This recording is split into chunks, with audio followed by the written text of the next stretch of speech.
hike. So, that's really fantastic. You know, I was glad that Table Mountain hike was over. I gotta tell you, it was long. But you know the thing about hiking and outdoor activities like this? Pain fades. You forget.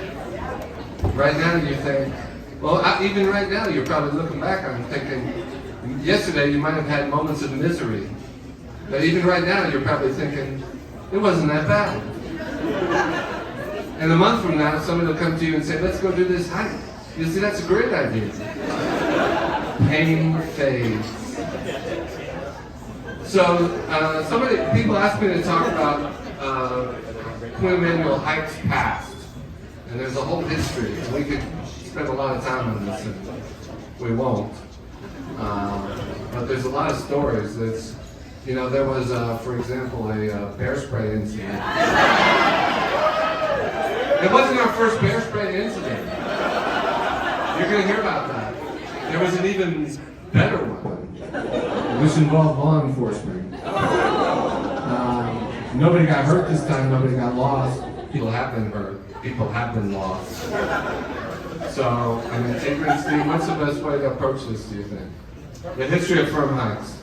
Well, why don't we start at the beginning? The first firm hike. What year was it? It was Coyote Gulch outside Escalante in southern Utah. I think it's now, is it a national park? National Monument. Golden Staircase National Monument. I think Clinton, it's in that area. It's a fabulous hike. Coyote Gulch. It's one of the two that we've done twice. It was the first one. And the way it started was I had heard about this hike, and I just wanted to do it. And I asked people in LA, I think might have only had an LA office then, if anybody wanted to go with me. And 15 people raised their hands. And so we did the Coyote Gulch hike. It was 2 nights out there. It's a fabulous hike. Vicki Maroulis was a summer associate. She was a summer associate. And she was so upbeat. It was a hard hike. She had knee braces on, but she was Vicki. Those of you who know Vicki, she was absolutely true to form. And I'm pretty sure she's the only one besides myself with the firm today who was on the first firm hike. Anybody can correct me? I'm pretty sure of that. What year was that? It was 1993, John. 1993, okay. Okay, so that was the first firm hike. It was so, we didn't have a Celine, so it wasn't planned. By the time we got out, we didn't have motel reservations. We missed our flights. We had to scramble to go to a town down the road, 30 miles away. But we scrambled and we got everybody back. So what was the next one? So if that was 1993, how many have we had? I don't know. You tell me how many. I don't know how many we had. Steve, do you know the answer? 28. 28. Have we missed any years, or is it been Well, only the pandemic. Only the last 2 years. We didn't miss any. Where were we supposed to go during the pandemic? We were going to go to Peru. That was tough to do. Latin America is hard to do logistically to get everybody there because, you know, if you're going to go to Peru, you want to go to an Inca site, so you can't just get to Lima, you have to get to Cusco. But we were going to go to Peru. I still get there. So you had 15 people join on that first hike. And how big was the firm back then? I have no idea. Well, the firm I think is around 900 lawyers now. It wasn't that big. And we had how many on this hike? Well, they tell me like close to 300. 25. This is the biggest ever. This is the biggest ever. So what was the second hike? What was the second one? Steve, I'm going to listen to them. Zion National Park. Okay, that was Kolob Canyon. I'm pretty sure. Kolob Canyon. That's, for those of you who know Zion, there's an entrance on the east side, and we wanted to get to this. There's kind of a famous natural arch, and the idea is that we would hike to that. And there was a bigger group on that. It was going to be 2 nights out. We did have a run-in with law enforcement on that one. You're supposed to have your camps a certain distance apart from people. Anyway, so So on that one, people started, after the first night, Webster, I think, was on that. James? Yeah, James is here. Yeah, I think James was on that hike. And after like the first night, people started sauntering up to me and said, "Hey John, what do you think about cutting this short and going to Vegas?" And I think they were shocked when I said, "Okay." And so we went to Vegas, but there was a huge convention and we couldn't get a room. We couldn't get rooms, so it was every man and woman for themselves. And my wife and I, Shannon, she was here. She did this hike. She's done a lot of the hikes. She's gone home.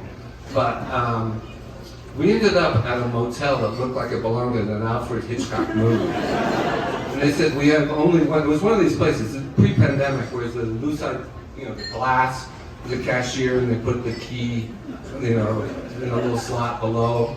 And they said, we only have one room. It's the stain room. The stain room. And we said, we'll take it. It was the only one available. Yeah. It's a big stain on the floor. Moving on, I think the next one was Lost Coast. How was that? Lost Coast was there's an incredible hike, one of the most difficult ones we did.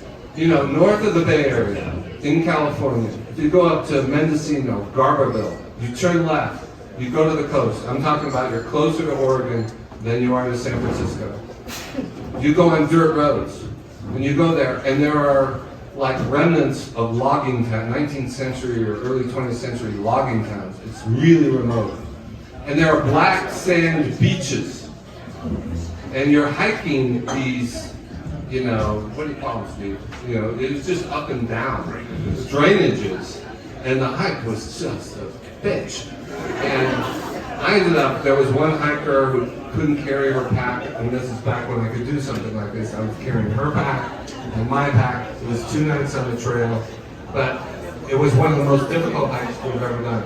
And, if anybody wants to do something really cool, do a cool hike, the Lost Coast of California, not many people know about that. Wow. So taking this moment, stepping out of the order of the hikes, you said it was 2 nights overnight. Are we going to go back to overnighters? Or are we just doing day hikes from here on out? We get more of a turnout for the one-dayers. But that's really not our tradition, The classic Quinn Emanuel firm hike is 2 nights on the trail, roughly 25 miles. 40. The longest was Iceland. If you did the 3 days, it was 50 miles. Okay. I think the next one was Havasupai. It's a Native American Indian reservation. It's at the end of the Grand Canyon. It's west of the Grand Canyon. As you'd expect, it's marvelous scenery. There was was anybody on Havasupai? I don't think it was I have a memory of coming out in a helicopter. Or going down in a helicopter. I'm not sure which it was. But, it was incredible. That was amazing. Big Sur is the next one after that one. Big Sur is beautiful, sounds great. The hike wasn't that great. So, our beloved co-founder, Bill Urquhart, was on that hike. It was the first hike. Bill was not really a hiker. It was the first hike he went on. And it involves, you go some switchbacks. On that hike, going out of Big Sur, you gain some altitude pretty fast. And Bill figured out this really wasn't for him. And so, Bill being Bill, he organized a counter hike, which involved a lower elevation. And people went down there. And so we all split up, just on the moment. Like some went with Bill and some kept going. We ended up at a site, it wasn't that great a site, but there were hot water springs. And we couldn't do this today. There was actually, men and women naked in natural hot springs. That has never been disclosed before. I will not identify the people who were there, but I witnessed it myself. So I know the story. And coming out, there was a race to get out, which my wife won. My wife, Shannon, she always says she's going to hike with me. I see her at the beginning, that's the last time I see her. But we ended up at the Ventana Inn. People know the Ventana Inn in Big Sur. It overlooks the Pacific. It's a fabulous site. Of course, Bill was there already. They had everything set up with the piers and everything. Did more people go with Bill or with you? More people went with me. I think they thought it was in their interest to go with me. Which one was next, Steve? Afton. Yosemite. We did it. What's there else to say? I mean, it was incredible. You know, half dome. There's actually fixed. What do you call them? Cables. I think you can't do that now, or you need a group permit or something. But we just showed up, a bunch of lawyers, and we did half dome. I think that brings us to 1999 in an obscure area of Arizona I've never heard of. The Chiricahua Mountains. That was kind of a bust. It was in southeastern Arizona. And the only thing I remember is Patrick Shields screaming at night in his sleep. Nobody could understand what he was saying. All right. What's next, Steve? 2000 Lake Tahoe. Lake Tahoe was another great one. Lake Tahoe. I mean, that was another law enforcement interaction. We went on a day hike and we left. They said we left the fire kind of smoldering. We got a citation for that, but it wasn't a memorable one. All right, so I think 2001. This is my favorite because it was my first. Your first. My first. It was the Wind River Range. Wow. The Wind River Mountains are an extension of the Tetons. They're down here below Jackson in Wyoming. They're absolutely beautiful. It's tough. It's a bitch. I remember somebody. I think it was the first one we had walkie-talkies. Somebody got lost. We're trying to find him. What do you see around you? He said, trees. Honestly. So this was another two-nighter. So the second night, we're way up there. We're like 9,000 feet. We're next to a lake. And it's kind of a joke. It was a joke. I said, the summer associates are on this. I said, anybody who swims across this lake gets an offer. I hear a splash. I'm scared. I'm thinking, this person's going to die. So I said, somebody run over the other side with his clothes. He's going to have hypothermia. And so he did get an offer. He didn't come back. He practices in D.C. with some other friends. I think the next one is the Maroon Bells. Maroon Bells are outside Aspen. The Maroon Bells are two mountains. And that was, this may have been the first time we did this. One group site starts on one side, one starts on the other. We park vans on both sides and you exchange keys halfway. So some started in that on the Aspen side, and what was the other side? Crescent Butte. So some started. And actually, I think we got some altitude on that. I think that was like a 10,000, 12,000. Seth, were you on that? No, born. He wasn't even, this kid wasn't born then. Yeah, so that's the Maroon Bell. We ended up in Aspen, of course, we had a great dinner. So, Steve, where does that take us? I think it's the Three Sisters. It is, the Three Sisters. But it's Bend, Oregon. You know, I don't really remember anything about that one. All right, now's a real tough one, John. Olympic National Park. Olympic National Park. Hardest ever. Hardest ever. We didn't have Steve and Tigran planning. The guy who planned that hike, he's no longer with the firm. The second day was like 22 or 23 miles. I mean, I don't think a single summer associate came back that year. By the time I got to my tent, and I was in decent shape back then, by the time I couldn't put up my tent. I just laid down and I slept on the ground. Honest to God, it was so hard. What I remember, John, from that hike is, this actually was before Celine, I think. We didn't have hotels either, guys. We flew in, went to the trailhead, hiked, camped, went to the airport, flew out. We were never in a hotel. So you guys don't know. You have no idea. Yeah, the other passengers on the flight back weren't too happy. Steve, where does that bring us? Is this your first one? Taos. Taos. The first one that I planned before you start, John. So John says to me, Tigran, I want you to go to Taos and figure out a hike. I'm like, what do you mean figure out it? I want to hike in Taos. So I flew out to Taos. We did a scouting trip. Came back with Bull in the Woods. Is that what it was called? I forget already. Bull in the Woods. Yeah. Bull in the Woods. So as another one, people have to start on two ends, change keys. The one thing I remember about the weather wasn't great. I remember there were rams, what do you call them big. Yeah, mountain sheep. Yeah. Rams above us. They had those big climbs up. I remember that from the weather and in Taos, you know, D.H. Lawrence lived there for a while. There's a hotel there where there's some paintings on the wall that she did. What's next, Steve? Next was my first hike, the Beaten Path in Montana. That was a really good hike. It was like craters of the moon up on top. It was like a lunar landscape.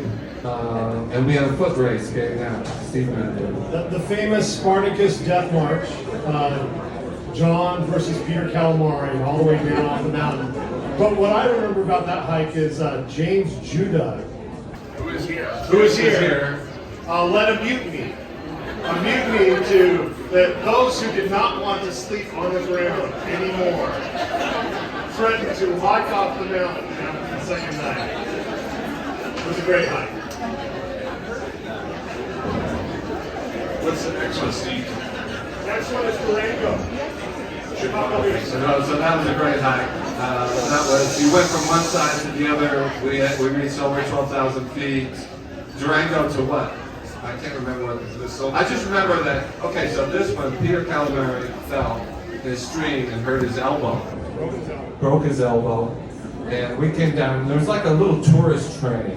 You know, these trains, old-fashioned trains that they run for tourists. And you could stop the train by giving a certain signal. Steve, we want you to show us how you do that. And so we stopped the train for Peter, because it broke, but they were very skeptical, especially when we said we don't want to go see a doctor or go to the hospital or anything. But I mean, that was the high or low point, however you want to characterize it, that Chicago Basin. It's a great hike. I think the next one, hold on, I gotta... Interlock it. Okay, so that's the other hike that we've done twice. It's one of the two hikes I missed. I was in trial. We got a $300 million verdict against Bertelsmann. It's a fabulous hike. We did it a second time, and I'll confess, only because I missed the first one. But many of you have done that hike, I know.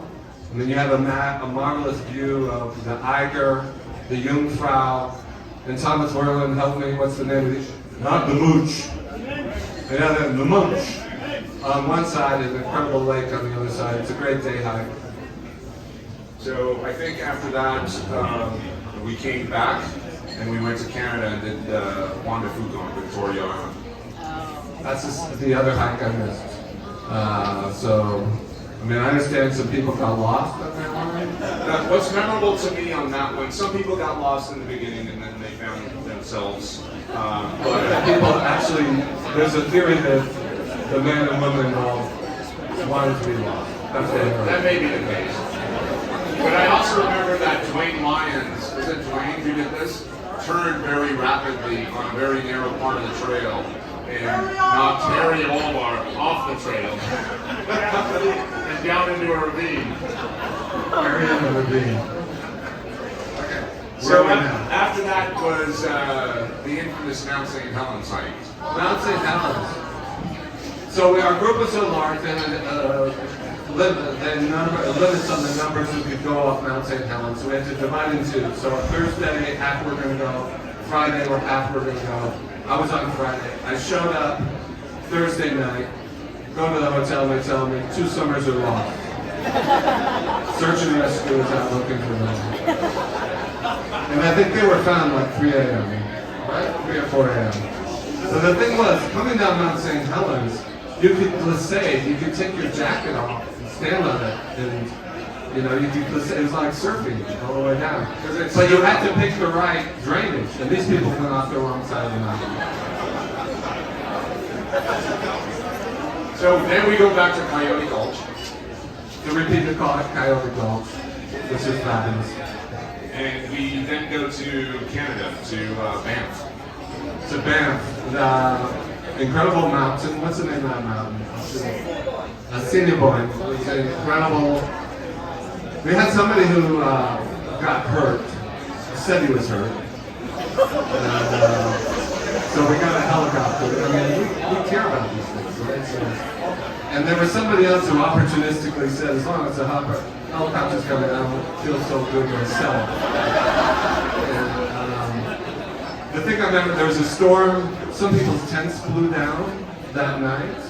That's right. And from then on, we realized we had people going on these hikes who had no business going on these hikes. Because these are, as you know, these are not walks in the park.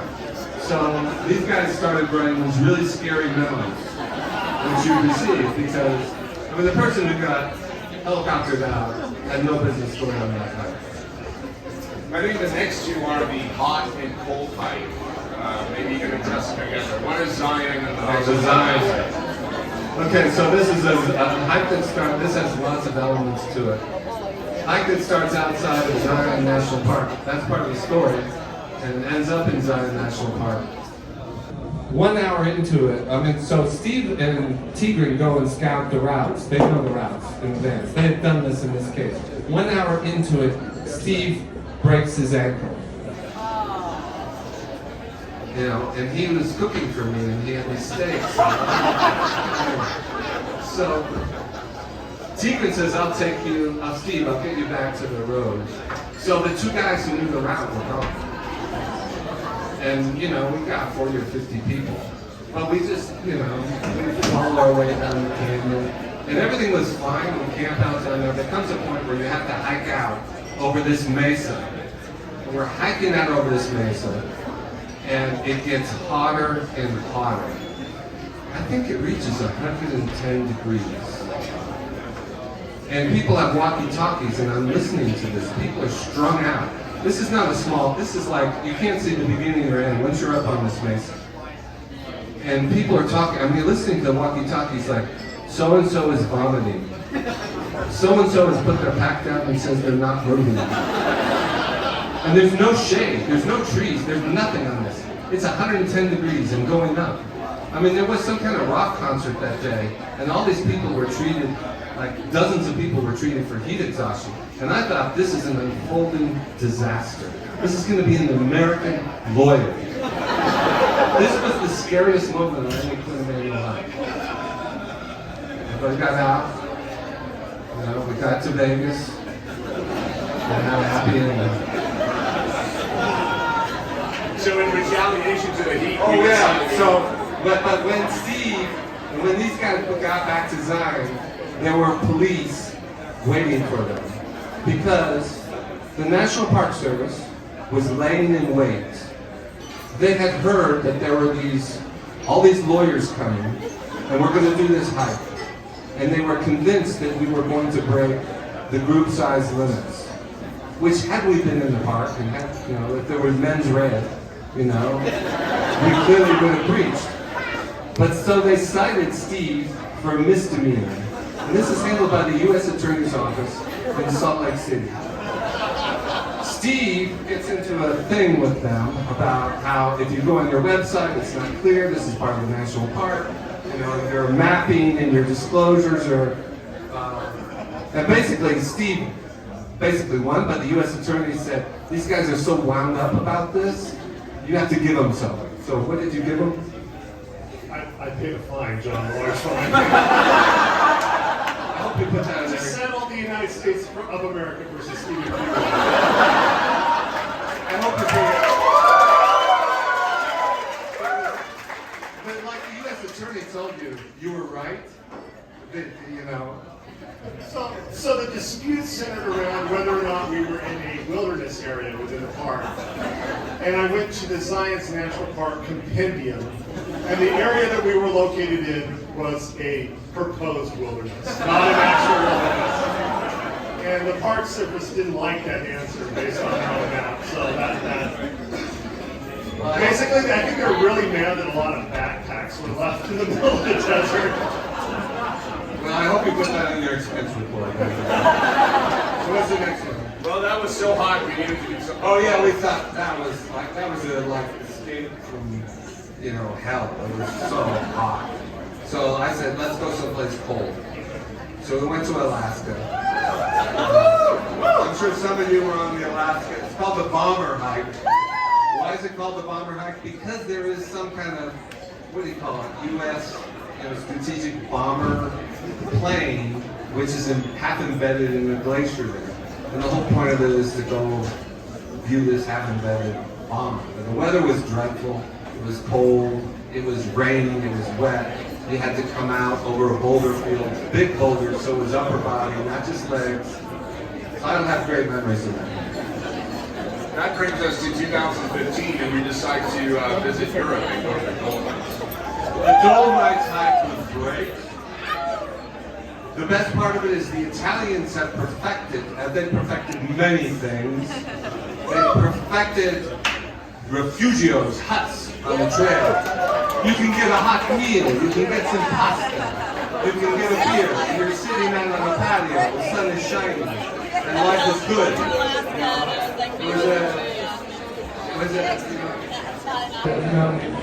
From a sensory standpoint, it's a fabulous. And then Quinn Emanuel took over Venice. So we bussed into Venice. Now, those of you who've been to Venice know it's actually a very small city. So if you take 100 Quinn Emanuel lawyers and unleash them on Venice, you're going through these canals and alleys. Everywhere you look, it's oh, Quinn Emanuel lawyer. Quinn Emanuel lawyer. Everywhere you went, you were running into Quinn Emanuel lawyers.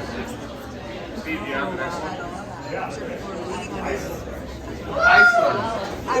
So many of you were on Iceland. That was otherworldly. It's like being on a different planet. Fantastic, extremely difficult hike. But there's no place like it. We're hitting these exotic locations, and we decided to do Fuji-san. Mount Fuji, great idea. We had bad weather. It was, especially towards the end, it was raining, full-on raining. It wasn't full-on. By the time you got to the top, you were in the clouds, and you knew there was this caldera over here, but you couldn't see it. So it's mostly rain. The high point of that was Ryan Goldstein that organized a really cool dinner in not Shinjuku, but what was Shibuya. And he had sumo wrestlers come. Ryan's totally wired into the sumo community. And some sumo wrestlers came and ate dinner with us and did splits and those sorts of things. So then we decided to take on a hike of Olympic proportions. Yeah, we went to Greece and we climbed Mount Olympus, and I love that hike. We all stayed. Many of you were there, unknown.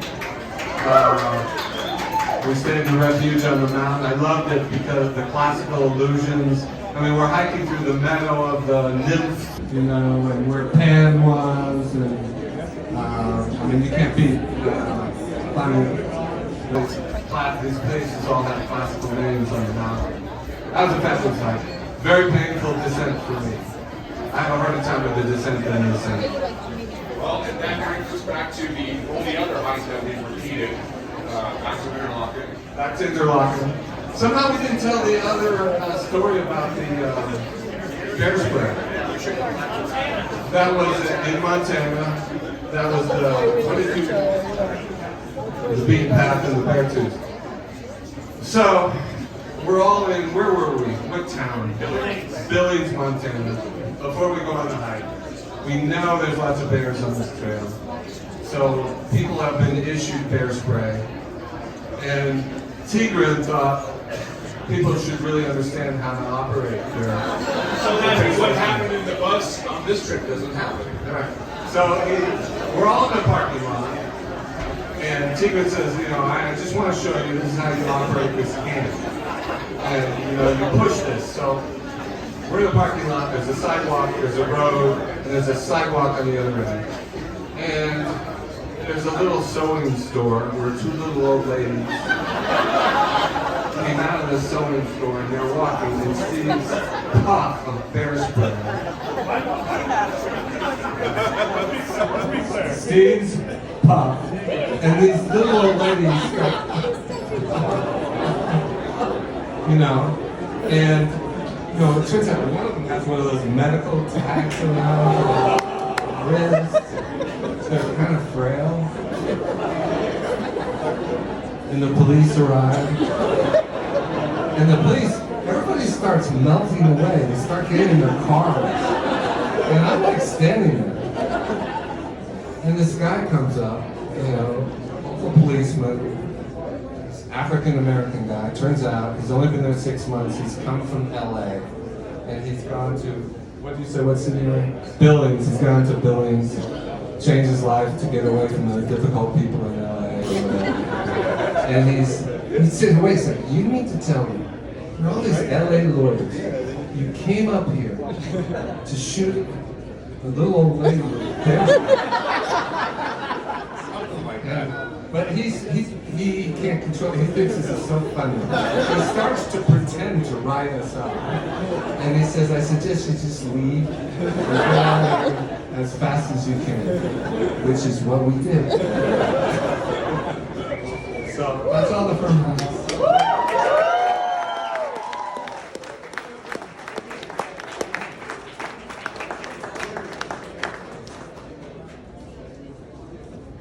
Questions or commentary? So if you guys are all wondering, everybody made it on both hikes. The Table Mountainside ended up being 14 miles and 4,100 feet. The lakeside ended up being 12 miles because you all hiked a mile one way and a mile the other way extra because the bus couldn't cross the bridge. And that ended up at 3,000 feet. But congrats to all of you. Thanks everybody for coming. Guys,